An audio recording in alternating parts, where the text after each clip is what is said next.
Bonjour à tous, aujourd'hui c'est une petite vidéo en vrac avec des astuces en vrac mais qui sont super pratiques au quotidien quand on bricole souvent. Et aujourd'hui j'ai fait un peu d'électricité et je suis tombé sur un outil que j'utilise parce que d'habitude quand on veut dénuder ce genre de gaine, on prend un cutter, on fait une petite marque, on croise les doigts pour ne pas couper les fils qui sont en dessous. Voilà, on le casse. Bon là ça va, je l'ai pas coupé. Et on recommence de l'autre côté. Bon, ça, c'était avant que je connaisse un outil. Alors, encore une fois, je le répète, je ne suis pas payé pour vous présenter l'outil d'aujourd'hui, mais il est tellement pratique à mes yeux que je vais vous le transmettre. Peut-être qu'il y en a qui ne connaissent pas. Donc, je recommence et j'utilise ça. Alors, ça paraît tout bête, mais alors, depuis que j'ai ça, déjà, je bousille moins de câbles. Il se déclipse comme ça, et là, ça dénude tous les fils. Je vais vous montrer de ce côté-là, regardez, je ne sais pas si on va bien voir à la caméra. Voilà, il y a des lames. On met le câble dedans. On ferme, on serre, mais pas de trop. On tourne le câble et on tire. Et là, vous êtes sûr qu'il n'est pas dénudé. Enfin, qu'il n'est pas coupé. Et quand on veut dénuder le reste, ici, on a toute une rangée de sections. On choisit la distance qu'on veut, parce que c'est toujours une galère pour régler les pinces à dénuder, on ne sait jamais à quelle distance on dénude les fils.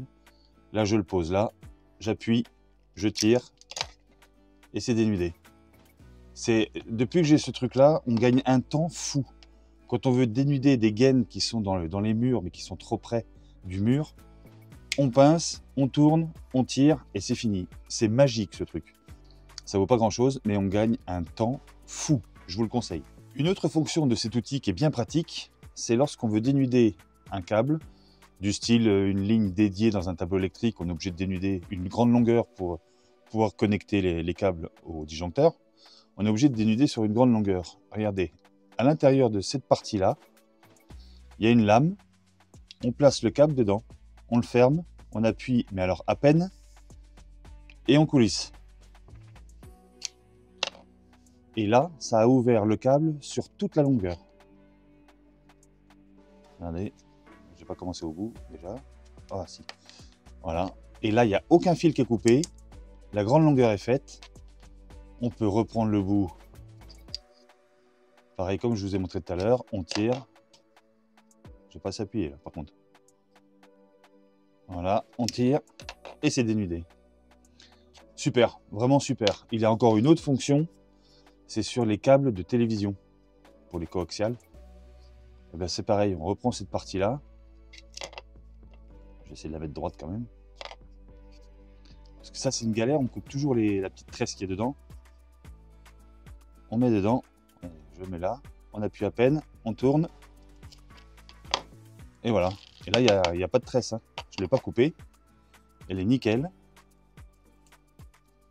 On enlève ça. Et pour ce qui est à l'intérieur, le petit fil en cuivre, on utilise une autre partie. On calcule parce que je crois que de mémoire c'est 1 cm qu'il faut. On le met là. On coupe. Là ou là d'ailleurs, je ne sais plus. Voilà, c'est là. On tourne. Et là c'est dénudé. On n'a rien coupé, on n'a rien abîmé. C'est nickel. Bon bref, vous avez compris. Ça c'est mon petit coup de cœur. Magique. En voulant vous montrer la prochaine astuce avec ces deux gaines électriques là. Ça, c'est aussi un grand moment de solitude sur le chantier. J'ai pris mon Chatterton et je voulais vous donner cette astuce-là parce que à chaque fois, on perd ces rouleaux. On les met dans des petites boîtes dans l'atelier. On les met, mais on les paume. Alors, on les rachète, on les repaume, on les rachète. Bon, bref.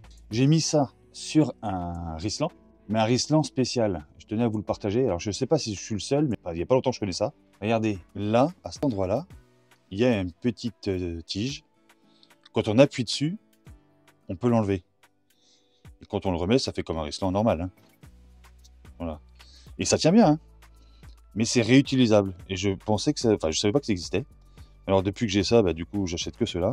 Et c'est impeccable. On choisit son scotch, on le referme. Et on évite de tout le perdre et de tout racheter comme à chaque fois. Bref, donc, du coup, c'était pas l'astuce du tout que je voulais vous montrer. L'astuce, c'est quand on veut rallonger des gaines. On utilise généralement des manchons. J'essaierai de vous trouver une photo pour vous montrer. des manchons pour rallonger les gaines, parce que bien souvent on veut réutiliser une fin de bobine, et donc on utilise des manchons. Mais quand on n'a plus de manchons, eh ben, on met du scotch entre les deux, mais ça tient pas, ça on le sait que ça tient pas. Donc quand on tire sur la gaine pour régler un peu, tout se déchire, et bref, ça marche pas. J'ai trouvé une petite astuce, je vous montre. Un petit cutter, et on va y faire une fente de 1 cm. Voilà. Sur 1 cm. Voilà. Je vais essayer de ne pas me couper en vous montrant l'astuce. On fait pareil sur la deuxième. Bon, ça va vite, hein. Là, je fais gaffe pour ne pas me couper, mais généralement sur les chantiers, tout le monde le sait, on se coupe. Voilà. Et du coup, ça, on l'emboîte l'un dans l'autre. Regardez. Alors là, on le met dedans, on tourne. Voilà. Alors, je ne sais pas si on va réussir à voir. Mais dedans, il n'y a rien qui obstrue. Maintenant, on y met un petit morceau de Chatterton. Histoire de faire propre quand même et que ça tienne encore mieux. Voilà. Et là, je vous garantis, regardez, il se déforme, hein. Ça tient. Ça, c'est une bonne astuce quand on n'a plus de manchons. Bon, c'est sûr, quand on a des manchons, bah, c'est plus rapide. Mais ça, c'est pratique. L'astuce que je vais vous présenter maintenant, elle est... et je ne sais pas si ça rentre dans les règles, dans les normes, mais elle dépanne. Parce que quand on a... Je reprends ma gaine que j'avais coupée tout à l'heure.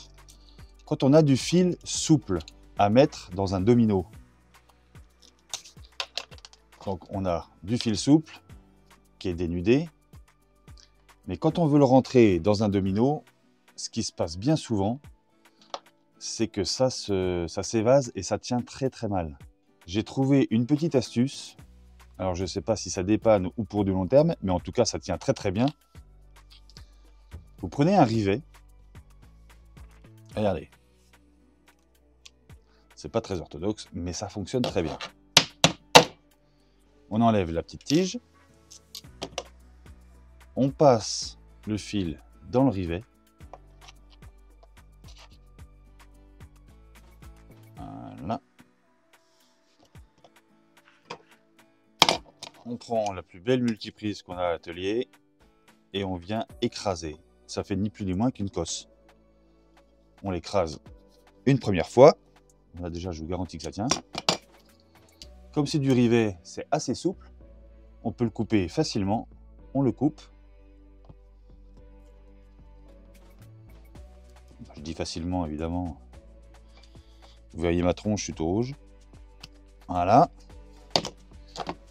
Et le fait, en fait, de l'avoir coupé, ça resserre le bout. Et là, ben, je vous garantis que ça tient. Ça, on le place dans le domino. Bon, évidemment, j'ai pas le bon domino parce qu'il est trop petit. Mais avec un domino adapté, ça rentre bien. On serre du coup sur une grande surface. Et ça marche très très bien. Si vous avez aimé la vidéo, n'hésitez pas de me laisser un petit like. Abonnez-vous si ce n'est pas déjà fait. Je vous remercie pour tous les abonnés. Déjà, je vous remercie pour votre fidélité. C'est sympa. Ça me donne envie de continuer et de vous montrer pas mal d'astuces. Je vous souhaite une bonne journée. À la prochaine.